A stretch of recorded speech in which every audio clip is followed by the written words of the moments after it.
நீத்துவுக்கு பதிலடி கொடுக்குற மாதிரி நம்ம ஸ்ருதி சரியான சவுக்கடி கொடுக்க போகிறத பற்றி தாங்க இந்த எபிசோடில் பார்க்க போகிறோம். என்னன்பான இனிய உறவுகளுக்கு வணக்கங்க. ஆமாங்க, இங்கே நீத்து என்ன பண்ணுறாங்க, கண்ணு முன்னாடியே ஒரு புருஷனுக்கு பார்த்து ஒரு பொண்டாட்டி முன்னாடியே கட்டி பிடிச்சி முத்தம் கொடுத்தா சும்மா இருப்பாங்களா என்ன? ஆனால் நம்மள மாதிரி நார்மலாக இருக்கிறவங்க ஏண்டி இப்படி பண்ண, ஏன்டா இப்படி அவள் பண்ணா, உனக்கு எப்படா முத்தம் கொடுக்க போச்சு அப்படி இப்படின்னு சொல்லுவாங்க. ஆனால் நம்ம ஸ்ருதி இருக்காங்களே, அவங்களோட பாணியை வேற லெவலுங்க. அதாவது சிங்கம் படத்தில் சொல்லுவாங்க பார்த்தியா, அனுஷ்கா கண்ணடிச்சா அப்படிங்கிறக்காண்டி முன்னாடி போய் சண்டை போட்டு திருப்பி கண்ணடிச்சா அப்படின்னு சொன்னாங்க பார்த்தீங்களா. அதே மாதிரி தாங்க செம்ம காண்டாகிறாங்க. அப்படியே ஒன்றும் சொல்லலை, நீத்துவா அனுப்பிடுறாங்க. அதுக்கப்புறம் ஸ்ருதி அவங்க இப்படி பண்ணுவாங்கன்னு நினைக்கவே இல்லைம்மா, சாரிம்மா ஸ்ருதி அப்படின்னு சொல்லிட்டு நடுங்கிறாரு நம்ம ரவி. அப்படியே ஸ்ருதி பார்க்குது. ஏன் ரவி இப்போ என்ன ஒன்றும் இல்லையே, இல்லை நீத்து இப்படி பண்ணணும்னு அட விடுங்க, அவங்க சந்தோஷத்தில் அப்படி பண்ணிட்டு போனாங்க, நான் அதெல்லாம் ஒன்றும் நினைக்கல, நீ விடு அப்படிங்கிறாங்க. அதுக்கப்புறம் இல்லை ஒரு சமையல் நான் செய்யணும் அப்படின்னு சொல்லிட்டு செய்ய போகிறாங்களா, அவங்க நீத்தும் போயிடுறாங்க. அப்படியே ரவினால் தாங்க முடியலை. ஸ்ருதி சாரிம்மா அப்படிங்கிறாங்களா. ஒன்றும் இல்லை, நீ பேசாமல் இரு, உட்காரு, இப்போ நான் புது ரெசிபி ஒன்று செஞ்சுருக்கோம், நானும் இதோ செஃப்பை கூப்பிட்றாங்க, அங்கே துணைக்கி இருக்காங்க இல்லையா, அவரை கூப்பிட்டு வா, நாங்கள் 2 பேர் தான் செஞ்சுருக்கோம், நீ சாப்பிட்டு தான் போகணும், உட்காரு அப்படின்னு ரவி உட்கார வச்சு வாங்க அப்படின்னு சொல்லிட்டு அந்த சமைக்கிறவங்க இருக்காங்க இல்லையா, அந்த பையன் அதாவது நீத்து இதில் வேலை பார்த்தாங்க இல்லையா, அவரே தான் வேகமாக சமைக்கிறாரு. என்ன மேடம், சாருக்கு நீத்து இப்படி முத்தம் கொடுத்துட்டு போகிறாங்க, கட்டி பிடிச்சிட்டு போகிறாங்க, உங்களுக்கு கோவமே வரலையா அப்படின்னு சொல்ல, இதில் என்ன இருக்குது, அவங்க தொழிலை பாராட்டுறாங்க, என் வீட்டுக்காரர் அப்படி நல்லா சமைக்கிறாரு, அவங்களோட ஹோட்டல் ஃபேமஸ் ஆக போது என் புருஷன் காரணம்னு பண்ணிட்டு போகிறாங்க, இதுலலாம் என்ன இருக்குது அப்படின்னு ஸ்ருதி சொல்கிறத ரவி கேட்குறாரு. நமக்கு என் பொண்டாட்டிக்கு எவ்வளோ பெருந்தன்மை அப்படின்னு உட்காந்துருக்காரு, செஞ்சதை எடுத்துகிட்டு வா அப்படி வாங்க அப்படின்னு சொல்லிட்டு போயிடுறாங்களா ஸ்ருதி. ரவி வெயிட் பண்ணு, கொண்டு வருவாங்க அப்படின்னு சொல்லல கொண்டு கொடுக்குறாங்க. சாப்பிடு ரவி அப்படின்னு சொல்ல அப்படியே வாங்கி சாப்பிட்றாரு. வா வேற லெவல், ஐயோ ஸ்ருதி சூப்பராக இருக்கே எப்படி அப்படின்னு சொல்ல, அப்படித்தான் அப்படின்னு சொல்லிட்டு, உனக்கு ஒன்று தெரியுமா அப்படின்னு கேட்க, என்ன இங்கே பார் அப்படின்னு தன்னோட மொபைல் எடுத்து காமிக்கிறாங்க. பார்க்குறாங்களா, ஒரு வாராந்திர இதழ் இருக்குது, இதில் நாங்கள் காம்படிஷனுக்கு போய் பண்ணியிருந்தோம், நீ சொன்னிய போன வாரம், ஆமாம் எங்களோட தான் செலக்ட் ஆகிருக்கு. என்ன ஸ்ருதி சொல்கிற அப்படின்னு ரவி சந்தோஷமாக எழுந்திரிக்காரு.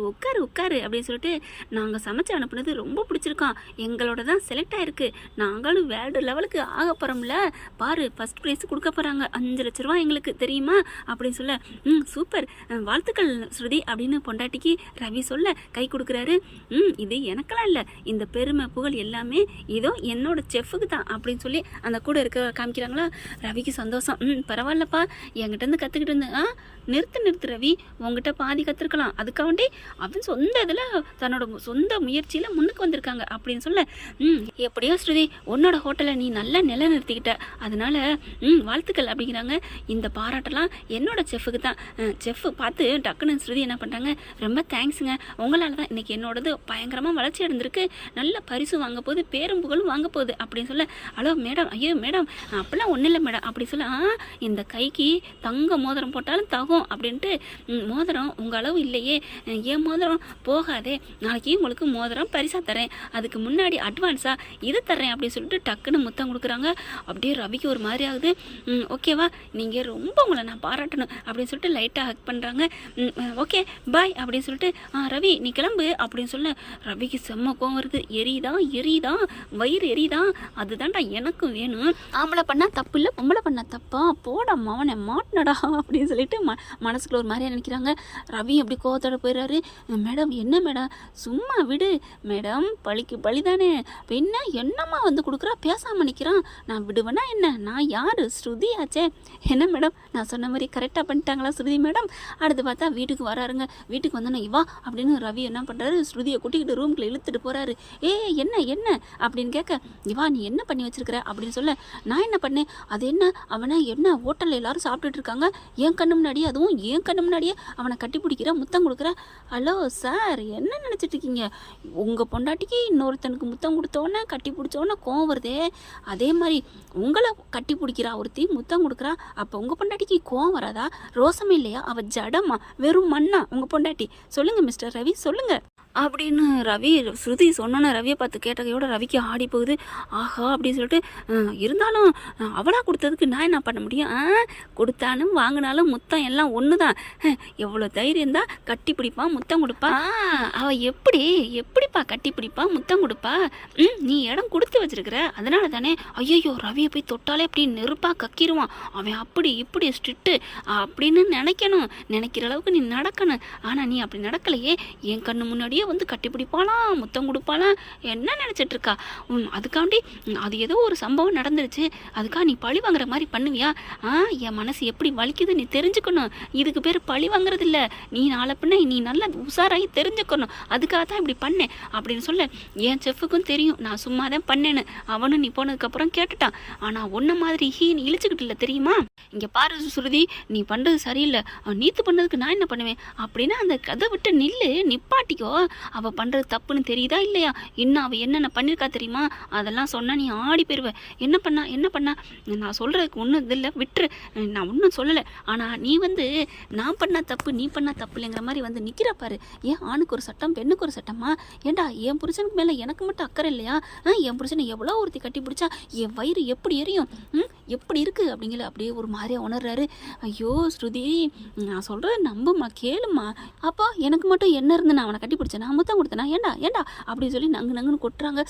அப்படின்னு சொல்லிட்டு ஸ்ருதி, இல்லைடா நான் அப்படிலாம் சொல்லடா, என் ஸ்ருதியை பற்றி எனக்கு தெரியாதா? அப்புறம் ஏன் நீங்கள் வந்து சண்டை போட்ட? இல்லை ஸ்ருதி, நீ எப்படி அவன் முத்தம் கொடுத்து கட்டி பிடிச்சோன்னே என் மேலே சந்தேகப்பட்டு நீ இப்படி பண்ணல. இருந்தாலும் ஒரு கோவம் வருது இல்லை? ஆமாம், அதே மாதிரி தான் எனக்கு வந்துச்சு. என் முன்னாடியை பற்றி எனக்கு தெரியாதா? என் பிரச்சனை பற்றி எனக்கு தெரியாதா அப்படின்னு சொல்லிட்டு சண்டை போட்டதுங்க ரெண்டும் அப்போவே கூடியிருதுங்க நம்ம வீக்கா மாதிரி. அதுக்கப்புறம் சாப்பிட்றாங்க, சாப்பிட்டு படுத்து தூங்கிடுறாங்க. இங்கே ஸ்ருதி மட்டும் வெளியில் வராங்க. என்ன பண்ணுறதுனே புரியல. மீனா பார்க்குறாங்க. என்ன ஆச்சு, ஏன் ஒரு மாதிரியாக இருக்கு அப்படின்னு கேட்க ஒரு மாதிரியாகிறாங்க. இல்லை அவர் இப்படி பண்ணுறது எனக்கு என்னமோமா இருக்குது, நானும் பதிலுக்கு பண்ணிவிட்டேன், எனக்கே கொஞ்சம் சேமாக தான் இருக்குது அப்படின்னு இங்கே ஸ்ருதி சொல்ல, என்ன ஸ்ருதி அவள் அப்படி பண்ணானா நீ இப்படி பண்ணலாமா? பின்ன என்ன மீனா, எனக்கு கோவம் வந்துருச்சு, அவள் என் கண்ணு முன்னாடி கட்டி பிடிச்சி முத்தம் கொடுக்குறா அப்படிங்கிறாங்க. உன் ஹோட்டலுக்கு நீ வரவை ஏன்? அட ஏங்க மீனா, நான் சொன்னால் எங்கே அவன் கேட்குறான் அப்படின்னு சொல்ல, நான் வேணா பேசி பார்க்கட்டுமா? நீங்களா? ஒருவேளை கேளுங்க, உங்கள் மேலே தான் மதிப்பு அதிகம் வச்சுருக்கான், பேசி பாருங்க அப்படிங்கிறாங்க ரவியும் ஸ்ருதியும். அடுத்து பார்த்தா மீனா என்ன பண்ணுறாங்க, மண்டையை போட்டு குழப்பிட்டு இருக்காங்க. இங்கே ரோகிணி என்ன பண்ணுது, எப்படியாவது தான் பிள்ளைங்க வர வச்சு தான் புருஷனோட சேர்த்து வைக்கணும் அப்படிங்கிற பிளான்லேயே இருந்துட்டு இருக்குங்க. விடிஞ்சதுக்கப்புறம் பார்த்தா கால் வருது ஸ்ருதி அம்மா கிட்ட இருந்து, சீக்கிரம் வா அப்படின்னு சொல்லிட்டு இங்கே ஸ்ருதி என்ன பண்ணுறாங்க, அங்கே வேலை விஷயமா போயிட்டு கீழே அம்மா வீட்டுக்கு போகிறாங்க. ஆனால் இங்கே ரோகிணியை பார்த்து பேசுகிறாங்க. என்கிட்ட வாங்கின பணம் 2 லட்சம் அப்படின்னு கேட்க, இல்லைம்மா நான் தந்துடுவேன் அப்படிங்கிறாங்களா. எப்போ தரப்போகிற? கண்டிப்பாக நான் தந்துடுவேன் அப்படிங்கிறாங்க. இல்லை இது எனக்கு சரிப்பட்டு வரல. ஐயோ நான் கண்டிப்பாக தர்றேன். அப்பா என் மாப்பிள்ளையே என் மகள்கிட்ட சேர்த்து வைக்கணும், அந்த ஹோட்டலேருந்து பிரிக்கணும். நீ என்ன பண்ண? நான் பண்ணுறேன், ஏதாவது பண்ணுறேன் அப்படின்னு சொல்லிட்டு வெளியில் வராங்க. வெளியில் வந்தால் கரெக்டாக ஸ்ருதி வருது. என்ன ரோஹிணி இங்கே இந்த பக்கம் அப்படின்னு கேட்க, ஒன்றும் இல்லை அம்மாவுக்கு நான் வந்து இது பண்ண வந்தேன், ஃபேஷியல் பண்ண வந்தேன், மசாஜ் பண்ணணும்னு சொன்னாங்க, அதுக்காக தான் வந்தேன் அப்படின்னு சொல்ல, ஓ அதுக்காவா, சரி போங்க அப்படின்னு சொல்லிட்டு, என்னம்மா ரோஹிணிலாம் இங்கே வந்திருக்கு, சொல்கிறதே இல்லை, எனக்கு தெரியாமல் என்னென்னமா நடக்குது, அதெல்லாம் ஒன்றும் இல்லடி அப்படிங்கிறாங்க. சொல்லுமா உண்மையை சொல்லு, எனக்கு என்னமோ அது மசாஜ் பண்ண வந்த மாதிரி தெரியலையே, என்ன பிரச்சனை அப்படின்னு கேட்க, ஒன்றும் இல்லடி, அவள் என்கிட்ட 2 லட்சம் பணம் வாங்கியிருக்கா.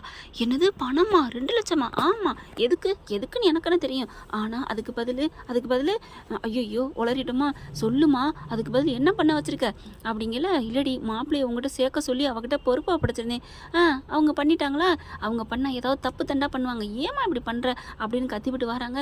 வீட்டுக்கு வந்துடுறாங்க. ஐயோ எதுவும் பேசிடக்கூடாது அப்படின்னு சொல்லிட்டு இங்கே ரவி என்ன பண்ணுறாங்க, வேகமாக கிளம்பிட்டு இருக்காரு. இங்கே ரோஹிணி வருது. ரவி உங்ககிட்ட ஒன்று பேசணும் அப்படின்னு வரையில, இல்லை நீ எனக்கு வேலை இருக்குது அப்படின்னு சொல்லிட்டு வேகமாக கிளம்புறாரு. ரோஹிணி அதுக்கு ஒரு ஃபோன் வருது, இங்கிட்டு வந்துடுது. அப்படியே ஸ்ருதி பார்க்குது, என்ன பண்ணிட்டு வந்திருக்கீங்க அப்படின்னு கேட்க, ஸ்ருதி என்ன சொல்கிறீங்க, எங்கள் அம்மா எல்லாம் சொல்லிட்டாங்க, ஏன் இப்படிலாம் பண்ணிட்டு இருக்கீங்க, என் வாழ்க்கையை பற்றி எனக்கு தெரியும், நீங்கள் பணம் வாங்கிட்டு எங்கள் அம்மா சொன்னிச்சுங்கிறக்காண்டி ஏதாவது குட்டையை கலப்பாதீங்க சரியா? இல்லை நான் சொன்னால் நீங்கள் சொன்னால் என் புருஷன் கேட்பாருன்னு நினைக்கிறீங்களா? என்ன ரோஹிணி இப்படிலாம் பண்ணுறீங்க அப்படின்னு கத்துறாங்க. கரெக்டாக மீனா பார்க்குது ரவியை. அண்ணி என்ன அண்ணி அப்படின்னு கேட்க, உங்ககிட்ட ஒரு விஷயம் பேசணும். என்ன அண்ணி அப்படின்னு கேட்க, கொஞ்சம் தனியாக பேசணும் அப்படிங்கிற தனியாக கூப்பிட்டு போகிறாங்க. இங்கே ஸ்ருதியும் ரோஹிணியும் வர்றாங்க, ஃபாலோ பண்ணிக்கிட்டே போயிட்டு பார்க்குறாங்களா. என்ன அண்ணி அப்படின்னு கேட்க, நான் ஒன்று சொல்லுவேன் தப்பாக எடுத்துக்கக்கூடாது. ஐயோ அண்ணி உங்களை பற்றி நான் தப்பாக நினைப்பேனா, நீங்கள் என்ன வேணாலும் சொல்லுங்கள் அப்படிங்கிறாங்க. இல்லை நீ வந்து நம்ம ஸ்ருதி பாவமாக உனக்கு தெரியலையா, அவள் ரொம்ப சின்ன பொண்ணுப்பா, அவள் வந்து நினச்சதை சாதிக்கணுங்கிற மாதிரி வளர்ந்த பொண்ணு, அவங்க வீட்டில் அப்படியே சுதந்திரமாக வளர்ந்தவ இன்னும் சொல்லப்போனால் அவங்க அப்பா அம்மாவை வச்சு கூட பார்க்காம தப்புன்னா தப்புன்னு எடுத்துரிஞ்சு பேசி வளர்ந்தவ.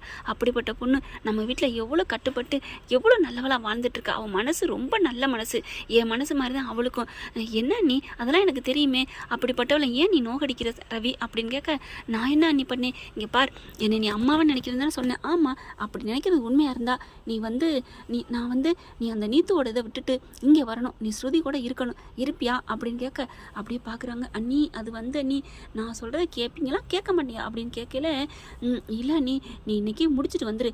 இல்லை ஸ்ருதி எதுவும் சொன்னா எல்லாமே சொன்னா, அவள் முத்தம் கொடுத்தாலுமே அடி பாவி எல்லாத்தையும் போட்டு கொடுத்துட்டாளா, என்ன போட்டு கொடுத்துட்டாளான்னு மனமனக்கிறியா அப்படின்னு கேட்க, அப்படிலாம் ஒன்றும் இல்லை நீ சரிங்க நீ, நான் எனக்குமே பிடிக்கல தான், நான் இன்றைக்கே சொல்லிவிட்டு நான் வந்து ஸ்ருதி ஹோட்டலில் நான் ஜாயின் பண்ணிக்கிறேன். என்னது ஜாயின் பண்ணிக்கிறியா, அது ஓன் ஹோட்டலு, நீ எடுத்து நடத்தணும்.